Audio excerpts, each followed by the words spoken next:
Welcome to the 4 to 5. Happy Friday, everyone. I'm Lauren Coleman alongside Chad Silver and Tim Buckles. We got TB in the house today. Tim Buckles. Well, thank you. I like that. That's Thanks nice. for the nice welcome. Buckles. Yeah, we've got Tim here. We're going to be talking about weather in just a second.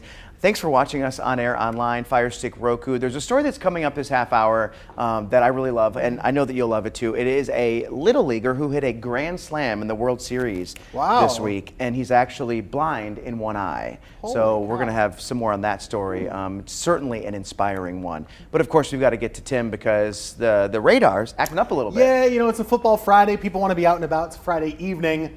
Of course, it's the day we have storms popping up right now. We are tracking a couple on the radar. A lot of you might not be seeing anything at the moment. In fact, most of us aren't seeing any storms, but there are some I want to let you know about and kind of show you where they're heading. So on the wide view, first off, you can see where the showers and storms have been popping up. So far, it's mostly been north and west of Winston-Salem. If we zoom in a little bit closer, you can see Guilford County for the most part right now has been dry. Just a little bit of rain entering Summerfield at the moment. It's a different story as you go out to the west. Winston-Salem, a little bit of light rain for you, but this is the action right now. Just to your south along I-40, we're seeing it from Clemens over there. We're close to Bermuda Run also. These are downpours. There's a good amount of lightning and thunder happening in some of these storms. Now, first things first, I don't expect any of these storms to be severe. There's not really the atmosphere to support that for today. But heavy rain, some lightning, sure, that could happen. And we're seeing some steady rainfall happening in Rockingham County. There's a bit of a downpour right now in the Reedsville area. We've also seen some thunder and lightning near Stoneville and Eden. All those showers and storms are moving to the east. So we'll continue to show you the radar here throughout the newscast. Temperatures where you haven't had rain, it's still hot, upper 80s. When the rain comes down, it's in the low 70s at the moment. I think this will be something to watch on radar through about 7 to 8 o'clock tonight. A couple of the football games could be impacted for the first or second quarter. Keep in mind, these are scattered, so not everybody sees one. A lot of us will stay dry today, but just kind of keep on refreshing that News 2 radar app, or better yet, you can keep it with us. We're on air until 6:30 with the latest live radar looks and a trusty meteorologist to tell you what you're looking at. Heading into tomorrow, right around 70 in the morning, mid-80s for the afternoon. It'll be a hot weekend. Tim, thank you. First responders have yet to find a missing elderly woman from High Point. They say 81-year-old Heddie Dawkins might need immediate medical attention. Family reported her missing early Wednesday morning. Investigators say she has dementia and over the last 2 days have searched for her on land, water, and by air. They scaled back on the search, but they say they're not giving up hope. WFNY News 2's Ariel Cadet continues our coverage live in High Point. Heddie Dawkins has been missing now for over 48 hours, but her family is still holding out hope that she will be found safely and returned home to them. She suffers from dementia and she left her home early Wednesday morning. She was walking through the streets that police said. Ring doorbell video shows her walking near a house with blood on her face and on her head. Police say she may have fallen and hurt herself.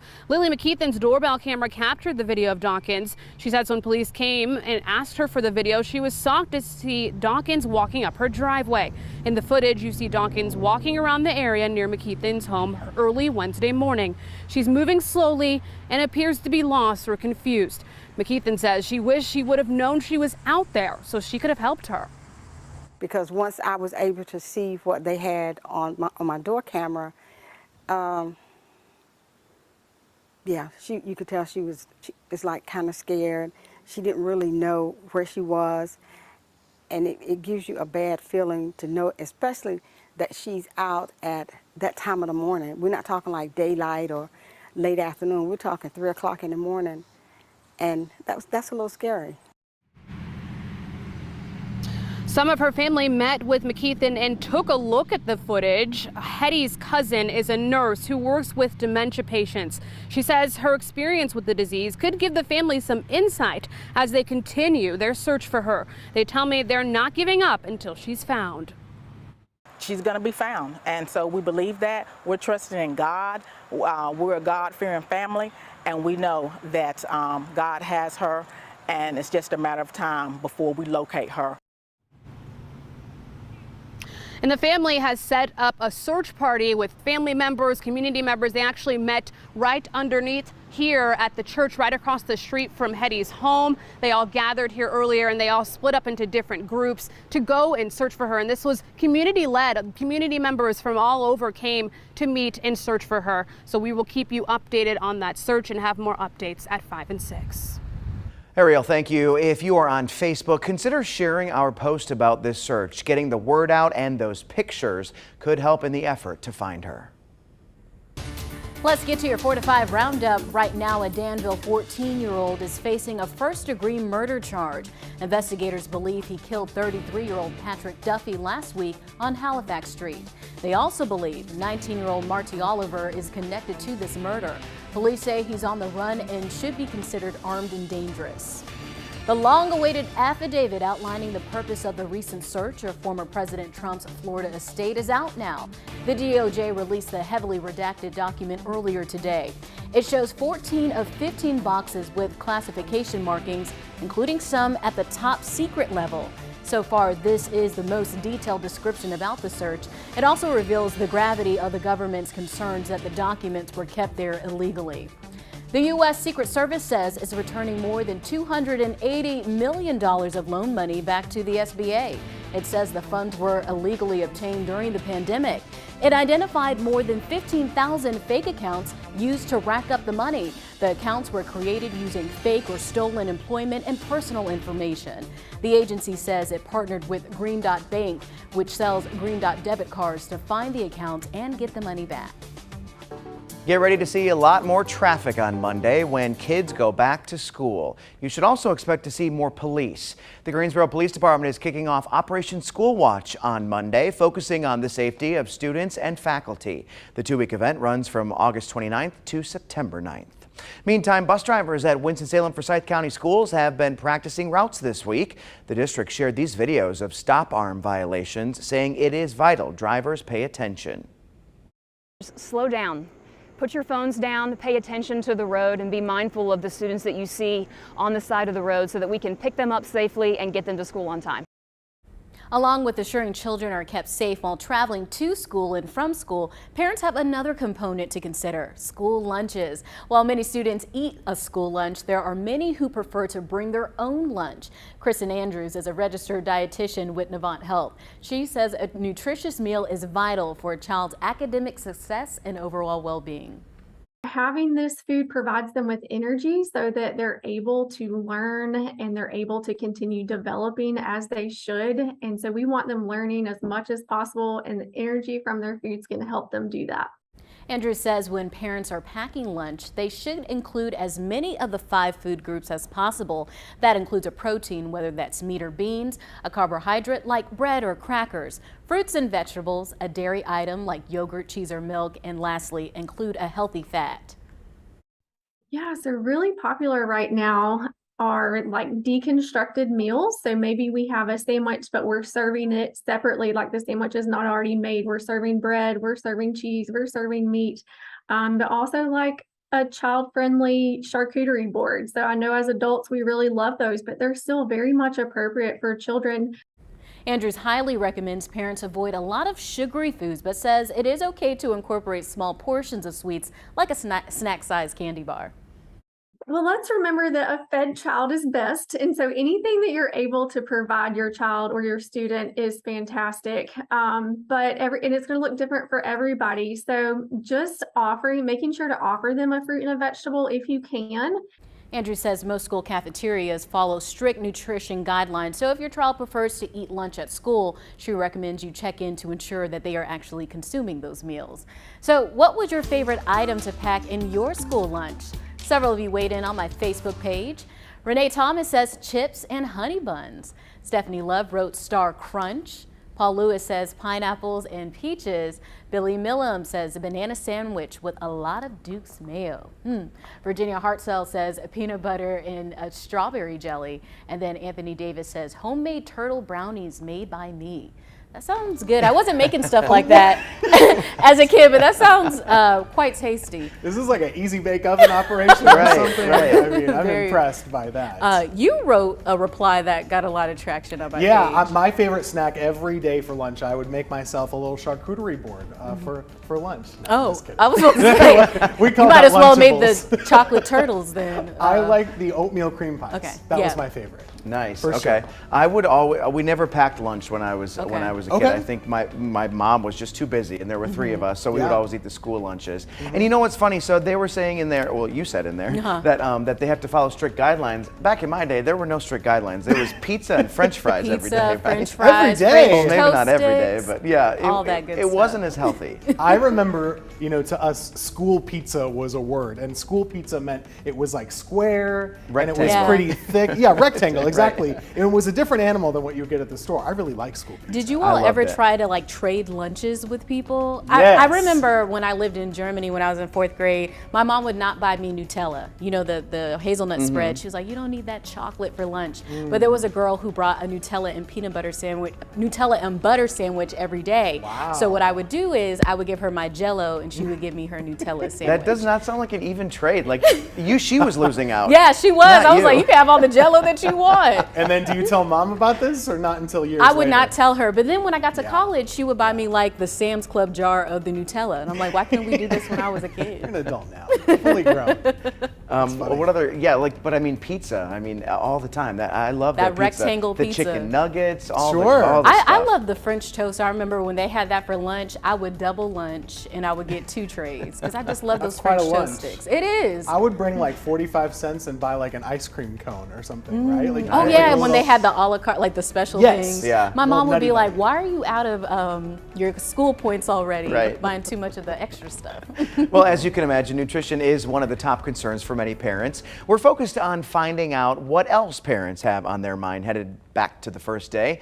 Let us know any topics or questions you'd like us to cover. Just text the word survey to 336-379-5775 and we will respond with a link to our parent survey. We're also helping students and teachers start the year right with our Tools for School drive. Put newly purchased supplies in donation boxes at Walmart stores. The supply drive runs through September 5th.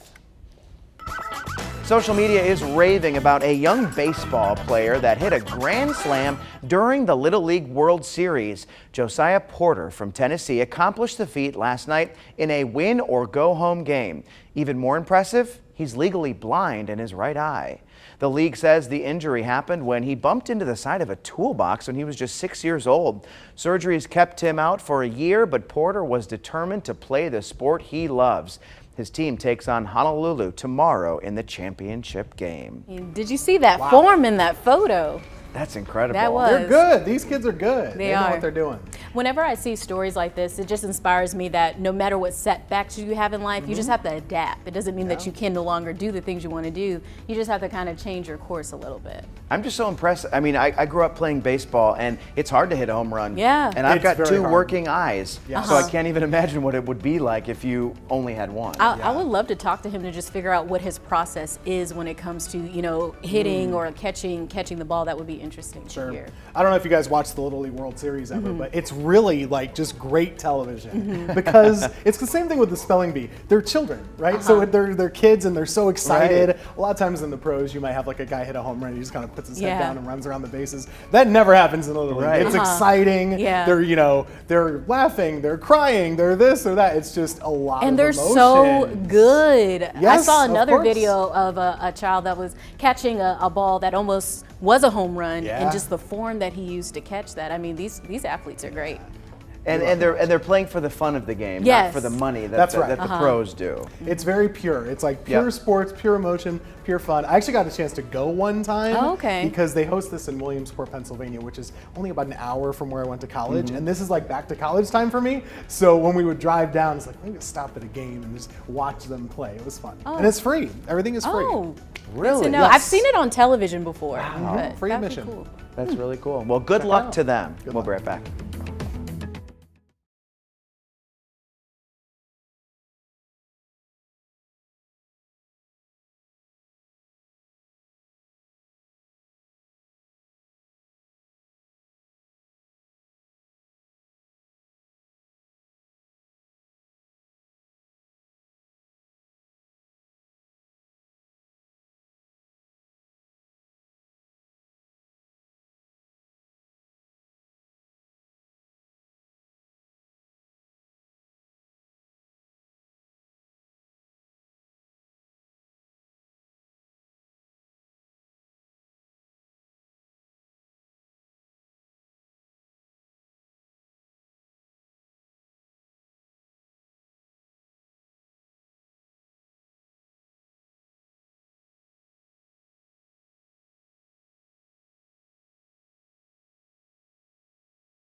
Here's something hitting the pharmacy shelf soon: over-the-counter hearing aids. The FDA recently established a new category for the devices, allowing them to be sold without a medical exam or a prescription. You can expect to see them in stores around mid-October. The FDA decision on hearing aids is new, but there's some speculation it's been in the works for a while. Our Verified team looked into how this happened. On August 16th, President Joe Biden trumpeted a decision by the Food and Drug Administration to allow people to buy hearing aids without a prescription. He estimates the move could save people who need hearing aids $3,000. Democratic Senator Elizabeth Warren tweeted that she brought forth legislation that paved the way for this to happen back in 2017, along with Republican Senator Chuck Grassley. Other people tweeted that a law signed by former President Donald Trump helped make this happen. So let's verify. Did a law signed in 2017 pave the way for over-the-counter hearing aids? Our sources are the FDA Reauthorization Act, the Over-the-Counter Hearing Aid Act of 2017, the Congressional Research Service, the Alliance for Aging Research, and Senators Grassley and Warren. In 2017, Senators Grassley and Warren brought forward the OTC Hearing Aid Act with the goal of creating a new category of hearing aids that can be sold without a prescription.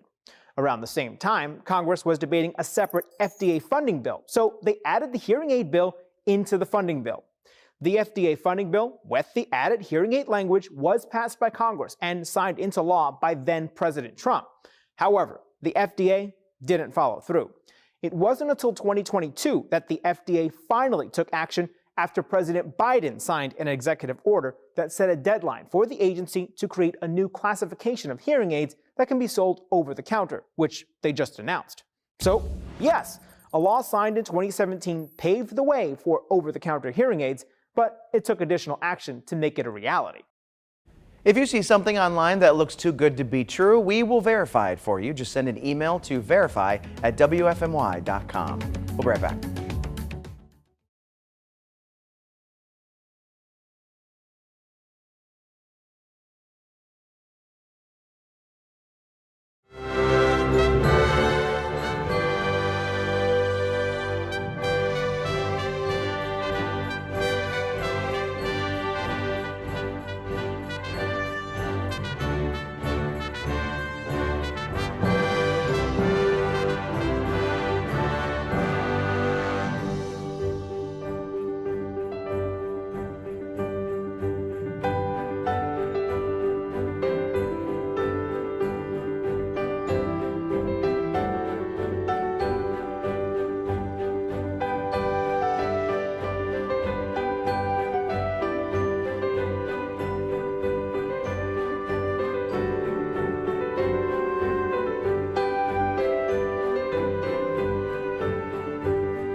Hey, welcome back. A couple storms out there across the area right now. Not a ton, but there are some of them. And you might be hearing a little bit of thunder and lightning outside your window. Also some rainfall too. This is what we're seeing on radar at the moment. Notice it started with just a couple here in the foothills. It's spread out now to be over more counties. But overall, none of these are all that strong or severe. So we're not talking about damage, but just kind of, some rainfall and maybe some lightning that makes you have to go inside. Taking a look here at Forsyth County, just some overall light rainfall at the moment from Kernersville on the north side of Winston-Salem over to Walkertown as well. Had a big boomer going on near Bermuda Run. Easy for me to say. This is over in Davie County earlier. Now just a little bit of a downpour at the moment. I'm going to zoom you back over to Guilford County. Greensboro dry at the moment, but to the north, right up Battleground and toward 220, we're seeing this downpour near Summerfield. A couple of lightning strikes coming in out of that, and this is moving off to the east, so it'll be paralleling Highway 150 and the Rockingham County line. Farther north, a few downpours here near Madison. We see it up towards Stoneville and Eden and Reedsville. Several different cells in Rockingham County right now. But again, none of them are severe, not expecting damage. Just might have to hang inside while there's thunder and lightning in your neighborhood. If you get a storm, these are your temperatures, right around 70. If you don't, you're in the mid 80s. All of those are pushing off to the east, and we'll continue to watch the radar through about 7 to 8 o'clock tonight. It's possible a couple of those storms may impact the beginning of your Friday football games. We're going to be tracking that pretty closely for you through 6 and 7 and 8 o'clock. Otherwise, we should be trending down and drier for the rest of the night. Heading into tomorrow, it's just like today, 70 in the morning, upper 80s for the afternoon, and there could be a couple of pop-up storms. This is the weather setup. We have a front. It'd be nice if it got here, but it won't. We'll be on the hot side of things, upper 80s to near 90 both days this weekend, and we're going to keep that same kind of weather around heading into next week. Back to school forecast, hot, muggy, probably no storms. That's your Monday. There is a chance we could get less humid by Thursday of next week.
Let's get the Feel Good Friday feels going with our Megan Malaris. Listen as she recounts some of the best moments and chime in on the conversation happening right now on our Facebook page.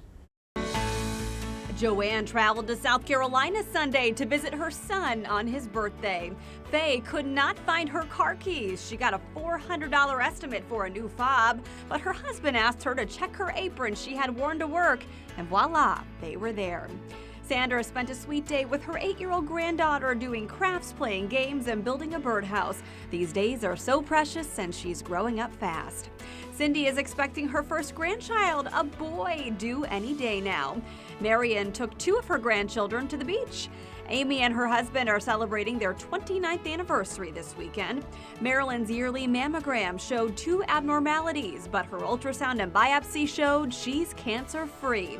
And Kelly said God has been so good.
Welcome back to the 4 to 5. I'm Lauren Coleman here with Tim Buckley and Chad Silver. It's a big day today, especially for dog lovers. Yes, it is International Dog Day. We're going to be talking about that coming up later on this half hour. In the meantime, go in the Facebook comments. Let us know what type of dog you have and what your dog's name is. Kind of fun there, right? Yeah, I like that. Before we get to that, though, we have to get to the weather.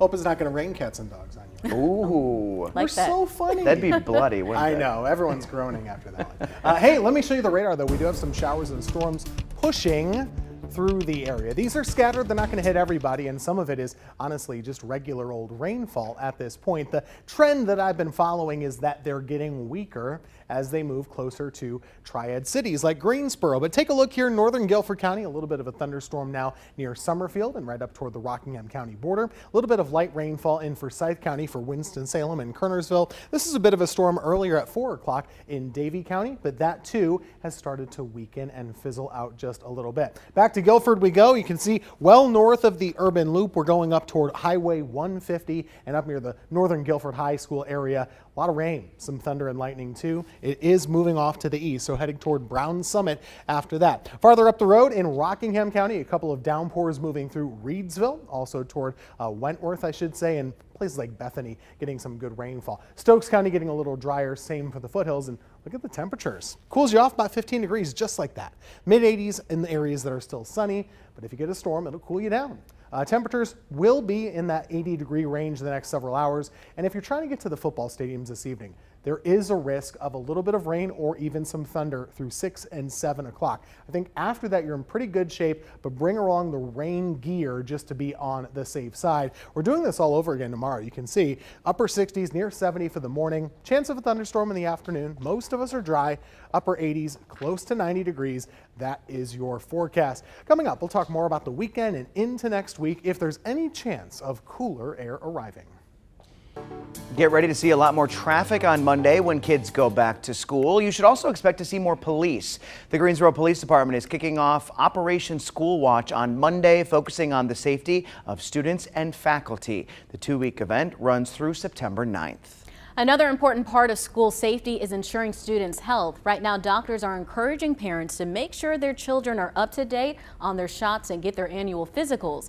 Guilford County Schools is making it easy for parents to schedule the last-minute appointments. Next week until September 1st, parents can visit clinics at the health department in Greensboro and in High Point. They're open from 4:30 p.m. to 6 p.m. Call the number you see on your screen to make an appointment. The COVID-19 vaccine isn't required, but the district is sticking with its previous COVID rule. It states all unvaccinated students and staff should quarantine at home for 5 days after testing positive. Masks aren't required in buildings, but the district says students can wear them if they'd like. And the same procedure remains in place at Winston-Salem Forsyth County Schools. They held an informational session today for parents detailing how they plan keeping COVID out of the classroom. We will have some COVID testing throughout the district. We have some Winston-Salem Forsyth County Schools employees that have been trained to do COVID testing. We also will have some contract staff from the local health department that will be within all of our schools that can administer a COVID test with consent from a parent. The district doesn't do contact tracing anymore since the state dropped the requirement. However, they do encourage anyone feeling sick to stay home and get tested. Health and wellness are some of the top concerns for many parents. We're focused on finding out what else parents have on their mind. Let us know any topics or questions you'd like us to cover. Just text the word survey to 336-379-5775 and we'll respond with a link to our parent survey. We're also helping students and teachers start the year right with our Tools for School drive. You can put newly purchased supplies in donation boxes at Walmart stores. The supply drive runs through September 5th. Let's get to some of your headlines with your 4 to 5 roundup. It is day 3 of the search for 81-year-old Heddie Dawkins. Today we got new video captured on Ring doorbell Wednesday morning when she disappeared. Family says she has severe dementia and could be in danger. Right now search efforts are scaled back, but law enforcement remains hopeful. If you see her or know where she is, call 911. Right now, a Danville 14-year-old is facing a first-degree murder charge. Investigators believe he killed 33-year-old Patrick Duffy last week on Halifax Street. They also believe 19-year-old Marty Oliver is connected to the murder. Police say he's on the run and should be considered armed and dangerous. Moderna is suing rival drug maker Pfizer, accusing the company of copying its technology to develop a COVID-19 vaccine. Moderna claims Pfizer violated intellectual property rights on messenger RNA technology. It says it had patents from 2010 to 2016. Pfizer and Moderna's vaccines are similar. They both use the mRNA technology. Pfizer says it hasn't reviewed the lawsuit yet and declined to comment further. The CDC's newest COVID transmission map has all but 4 triad counties in the orange, the highest level of spread. Guilford, Forsyth, and all other counties are seeing high numbers of new cases and strain on hospital resources.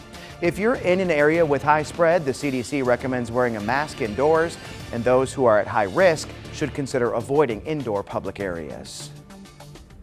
Turning now to new developments and the FBI investigation on former President Donald Trump. We're learning new details about why the FBI searched Trump's Florida residence. Today, the Justice Department released a redacted version of the affidavit the FBI used to get a search warrant. Take a look. The 38-page partially redacted affidavit sheds stunning details on why FBI agents searched former President Donald Trump's Florida residence earlier this month. In it, the special agent in charge said there is probable cause to believe that the locations to be searched contain evidence, contraband, fruits of crime, or other items illegally possessed. And there is also probable cause to believe that evidence of obstruction will be found. The affidavit also lays out an FBI review found that 14 of 15 boxes of documents turned over to the National Archives back in January of this year contained classified material, stating, "Of most significant concern was that highly classified records were unfolded, intermixed with other records, and otherwise improperly identified." The special agent also noted he does not believe any spaces within the premises have been authorized for the storage of classified information since the end of the former president's term. Legal experts say the court-ordered unsealing of the redacted affidavit during the early stages of an ongoing federal investigation are as unusual and unprecedented as the search itself. The more transparent this investigation is, the more likely people will not be able to cast doubt or aspersion on what the motives were. I don't know the detail. I don't even want to know. I'll let the Justice Department take care of it. Friday, Trump lambasted the affidavit, the Justice Department, and the federal judge who signed off on the search, which he called a break-in of his home. Skyler Henry, CBS News, the White House. According to legal documents already made public, federal agents are investigating potential violations of 3 federal laws. Meanwhile, the former president has until the end of today to explain why he has requested a special attorney to review the documents seized from his residence. The NFL preseason is winding down. The Panthers' final game is tonight right here on WFMY. Oh, it's your official home of the Carolina Panthers. The Cats are taking on the Bills at Bank of America Stadium at 7 p.m. New starting quarterback Baker Mayfield is expected to play for at least the first quarter. The regular season kicks off September 13th right here on WFMY. So how excited are you guys for the upcoming season? I am so excited. Tim, are you looking forward to this game tonight? So I'm a Bills fan. That pause. But it's the preseason, and I am a firm believer. Yeah. It doesn't matter if your team wins or loses in the preseason. Doesn't matter. So I'm not really rooting for anything. I like the Panthers too because I've lived in North Carolina for 15 years. I just hope it's a good game and no one gets hurt. No really, injuries. During the preseason, that's really all you can hope for, That's right? right. That's the worst thing that can happen is someone to get injured. It's better to lose. So you know what? I've been reading the Facebook comments here. Did you know that there is a Bills player who's from Danville, Virginia? Oh. No. Tremaine Does he Edmonds. currently? Oh, okay. He's apparently from Danville. Went to Dan River High School. Wow. And went to Virginia Tech. And now plays for the, I don't know why I pointed at you. Yeah, I went to UVA. UVA. Sorry, it's the other Be careful there. The other school. Yeah. But yeah, I'm so excited for football season. I bet he'll have a big contingent of family and friends in the crowd. Wouldn't you think? Yeah, I would think so. Absolutely. Cool to like catch up with them sometime if we can. Yeah, I'll admit I wasn't really in football mode a couple of weeks ago, but I think right now I'm starting to be ready for it. College football starts next week. NFL right after that. Technically this week, like there are some college games tomorrow. True. So are you more of a college football fan or NFL fan? Or I like both, but for me it's college football way up here and NFL just a little bit lower. For me. I'm kind of the same way, yeah. And I think it has a lot to do with also the fact that NFL players get paid and college players don't get paid. And I like the atmosphere at college games and tailgating more than the professional level. I like the atmosphere, and I think it depends on like where you went to school. Sure. Like my college was a football school, so it was a big part of the college experience, and yada, yada, yada. I was in the band. I like the bands. And we didn't even have a football team. Oh. How about that? You know me, I just like the viewing parties, so it doesn't really matter. We got snacks, we got football. Which one it is. But we have some programming changes that you need to know about because of the game.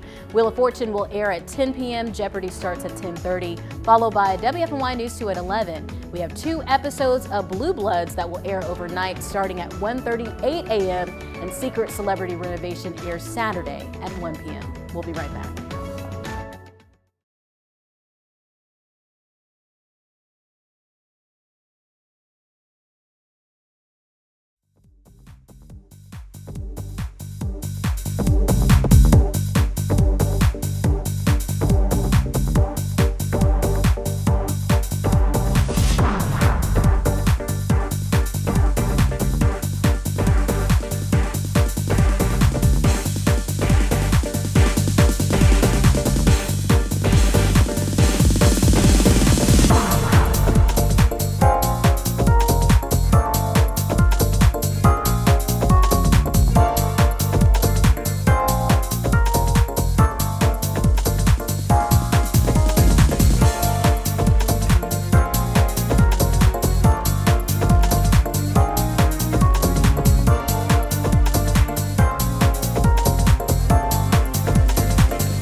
If you're not on the Facebook stream, you missed out. Lauren is going to be dizzy. She's been spinning around. We've got DJ Brad in the booth. It's quite a time. Here's what's going on weather-wise. We do have some showers and storms kind of moving through the Triad area, and they're always going different places, so they're making progress now. If you're in Forsyth County, you're not going to get a thunderstorm. That's only just light rain for you at the moment, but some areas I wanted to highlight. This storm is really blowing up in northern Guilford County, so we're talking about right up near let's say Rudd Farm area, right up 29 going toward Brown Summit. A lot of lightning strikes have been developing, and it's really, really heavy rain. So from Brown Summit, Highway 150, that's really going to be pushing over Highway 29 shortly. It's moving off to the east, so it'll be going toward Northeast Guilford High School pretty shortly. Up the road, Reedsville, you're getting some action as well. It's more scattered there, not quite as heavy or a solid wall of water, but there's a lot of it in northern Guilford. High Point, you have a couple of storms pushing over your area. One of them is closer to the Palladium. Another one is farther down there toward Thomasville. Downtown High Point itself is still dry at the moment. But look what happens to the temperatures. PTI was 86 just about 20 minutes ago. Now it's 81. So we are seeing a crash of cooler air moving through. Whether you get the storm or not, it's kind of making its own little pool of cool air that's rushing through the area. So after this, it'll be pushing toward Alamance County, then Randolph, and we could see a couple of new storms that are forming through about 7 to 8 o'clock this evening. Now, that could impact some of the games across the area. It's the week 2 of Friday football. I think through 7 and 8 o'clock, there is at least some chance of rain, so bring along the wet weather gear. Hopefully you don't need it. For tomorrow, it's more summer. We're just in the mid and upper 80s. Lots of humidity. There will be a storm chance, but it's a low one. We're south of this cold front, so we never get the cool push. We're just going to stay hot throughout the entire weekend. Both days are going to be on the toasty side with highs in the upper 80s, close to 90. And then going into next week, yeah, still hot, still humid. No big changes until I am a little optimistic here. Thursday and Friday could be more comfortable with lower humidity.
It's a big night for Friday football fever. Probably the biggest game is going down in High Point tonight. WFNY News 2's Jalen Gilkey is in High Point, where Andrews is taking on Central for our game of the week. We're here at Simeon Stadium ahead of the 2022 edition of the Battle of High Point, as High Point Central will technically host Andrews on a field that they both call home throughout the season. As for the last 5 matchups between these two, High Point Central has dominated this rivalry, winning 4 out of the last 5. And head coach Jacob Sheffield is looking to earn that first win of the season after a tough loss in week 1. Yeah, you know, we don't make excuses around here. Last week was a little rough on us, but this team throughout this week, you know, it's rival week. You're playing Andrews, High Point Central, TWA matchup. They've really come out. The energy's been high every day. They've been engaged. They want to fix what they did wrong, you know, so we're excited about the direction we're taking. All the hard work we put into it, seeing the kids adapt to that, you couldn't ask for more as a head coach, you know, or as an assistant coach or whatever. It's one of those things to where as they buy into our team system and how we operate and the things we do, you couldn't ask for more. Kickoff between the Bison and the Red Raiders is here at Simeon Stadium at 7 p.m. And this one is for all the bragging rights for the rest of the year. Back to you guys in the studio. How exciting is this with school starting Monday? People get to go out to the game, see their friends, look cute, walk around and all that. I mean, that's what I was doing. Yeah, right. You probably never even watched one play, did you? No, I'd be like, who won? We won, right? Oh, okay. That's great. So what I loved yesterday, we heard from those coaches, and one of them said that this game is so important because it really is like, you know, a rivalry in the city of High Point, where some of these kids are playing their cousins or their friends from the other team, because I mean these schools are both in High Point, and so it's a big deal. Bragging rights on the line. That makes it even more fun, though. A little friendly competition. Right? Yeah. So that'll be our game of the week. We're gonna have highlights for that game as well as plenty of others tonight on WFNY News 2 at 11. All right, in honor of International Dog Day, we are celebrating the most popular pups out there. The American Kennel Club says the Labrador Retriever is the most popular dog breed in the U.S., again, topping the list over the last 31 years. Next in line, the French Bulldog, Golden Retriever, German Shepherd, and the Poodle. Yes, that is my dream dog, to get like a miniature poodle. I had a friend that had a miniature poodle named Teddy. He was the sweetest, coolest, or is the sweetest still alive, coolest dog. He just would chill out, relax on anybody's lap. He didn't really bark a lot. So I was like, I want a dog like that. Did you grow up with pets, Sim? No. I had fish and that was about it. I had a fish too. So sad, right? Yeah, we had fish when I was like 4 years old. My parents had a dog before I was born, but I did not grow up with a dog. I grew up with Springer Spaniels, and we weren't really, we didn't really have a lot of like unique name ideas. So the first one we got from a breeder, and its name was Sir Bojangles III, and so we called him Bobo. Bobo. Then the second dog, we named him Bobo.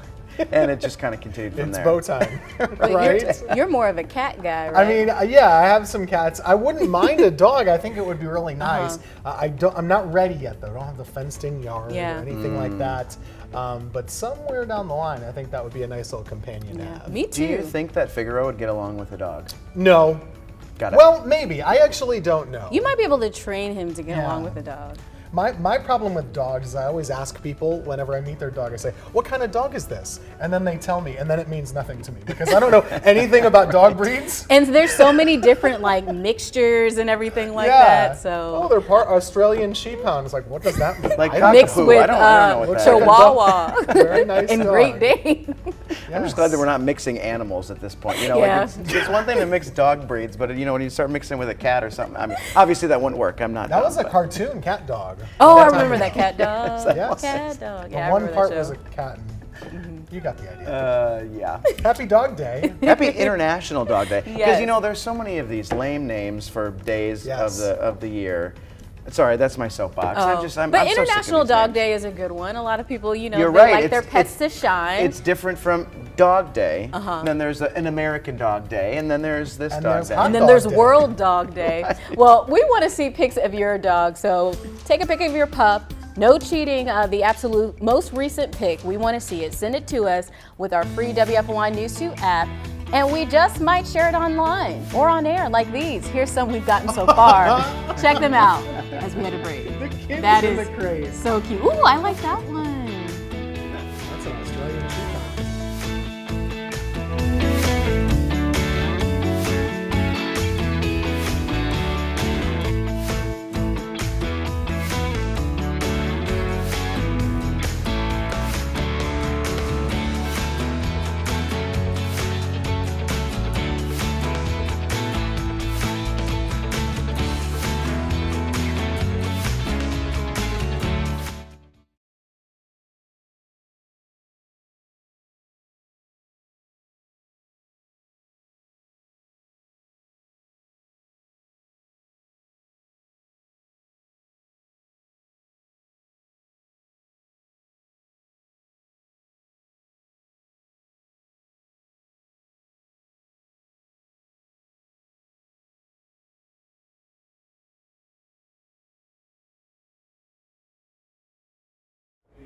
1, 2, 3, 4, 5, 6.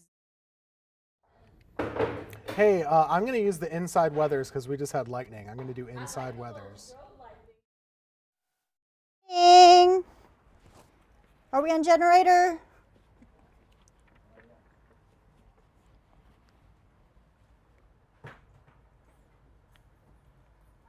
Ten four.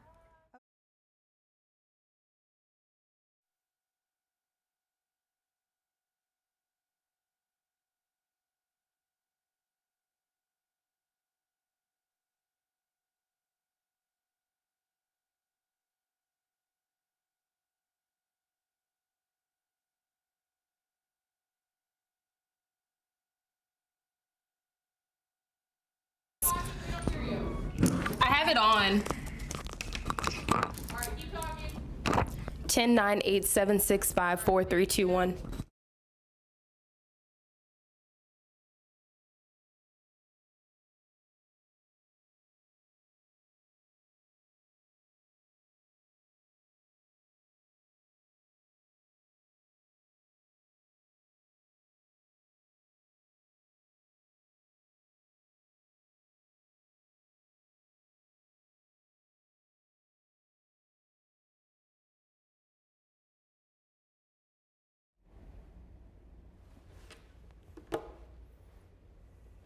Good?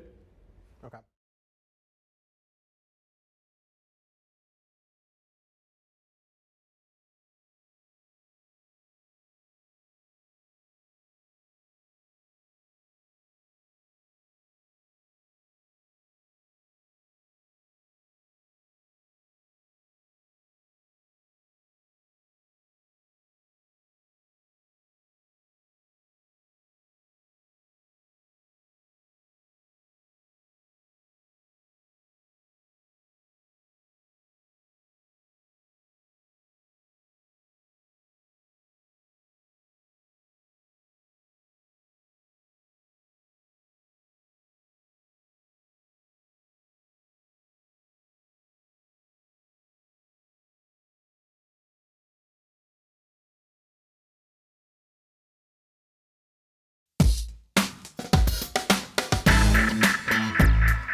Hey, it's time for my 2 cents, and today we are talking about memory.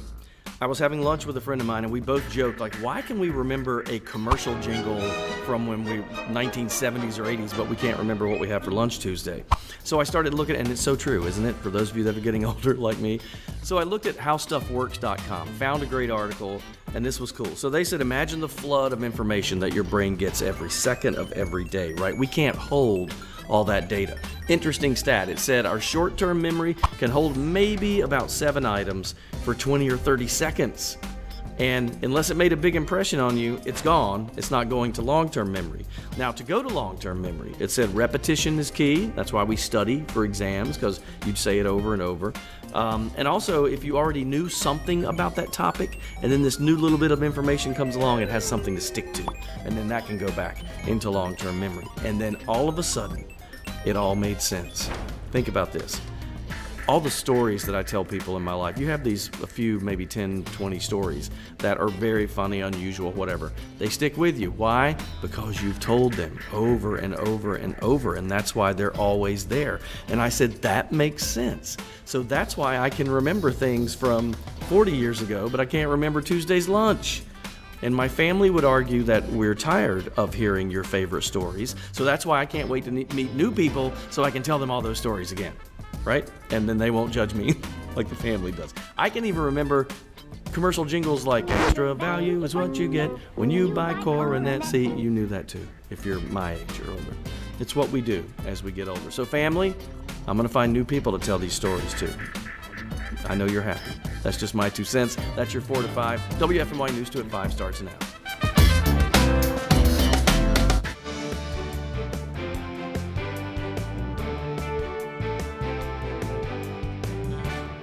Storms are moving through the Triad right now. It could get in the way of some Friday night football games. Chief Meteorologist Tim Buckley is keeping a close eye on storms. Yeah, guys, I've been tracking the radar pretty carefully over the last couple of hours. At first, they were in the west. Now they're right over many of the Triad cities. Let's take a look here. This is at Greensboro, UNC Greensboro, in fact, and this shower is actually pushing through at the moment.